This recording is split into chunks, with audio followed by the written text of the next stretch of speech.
And so if tomorrow And she comes and says that that kind of companionship, that kind of companionship is one that does not need the security of a commitment. It doesn't. It's an everyday choice. It does not need. I mean, I wish I had these thoughts before we got married, so we could actually live our journey together. And marriage could and would have been the celebration after what 65 years of companionship. Marriage would have been the celebration at the end of that journey. So I mean that's how I think it should be.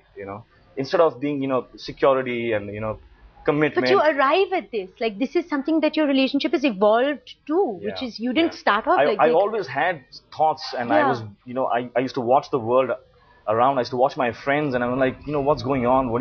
There's so much. Let's not get into the whole thing. It's a Pandora's box. Yeah. But sorry, yeah. No, there's so much. There is so much infidelity and so much. So what does it mean? Still, you love someone, right? It means that all of us are actually the same, and we are in our little boxes, hiding from each other, the same things that we have inside. And the whole world knows anyway. One guy needs to come out. One guy needs to come out naked and say, "This is how I am. Am I to be loved or not?" Will you do it?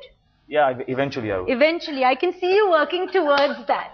What about you, Missy? Are you missing romantic love in your life, physical love in your life? Because yes, you are proclaimed single at the moment.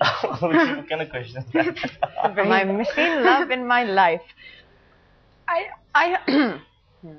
think that everyone is happier when they have that someone special in their life, and they have someone to go home to, or at least someone to make that call to at the end of the day. I think everyone wants to be loved. I mean, I think I'm no exception to that. Yeah, you do want to have that person in your life.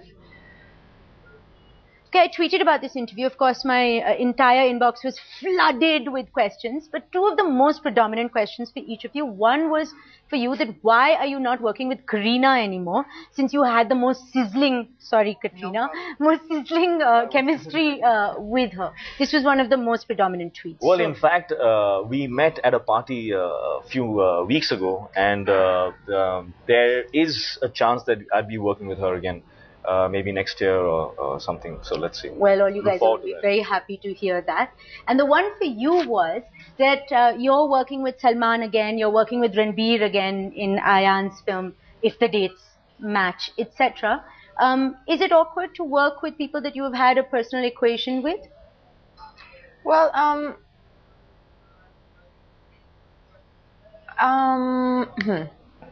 just had to think of my thoughts. I think me and Ranbir have been co-stars and been good friends, so I don't think that is ever going to change, and I don't think that there's any stress in that area. And in regards to Salman, I've known him for now a really long time, and I think he has, at least to me, proven himself to be an amazing person and an amazing support, and somebody who has been a huge strength in my life. So I think that there would only be a nice experience to be back on the set with him. Okay, couch confession. Couch confession. There's no both. Okay. National award or box office? Box office. Box office. Fashion or comfort? Comfort. Fame or privacy? Fame. Fame. Oh, that wasn't good. My God, I never thought you'd say that. No, because can I expound on that? Of course you can. I will not. No, please. No, I'm sorry. Please, Hrithik. Mr. Roshan, please.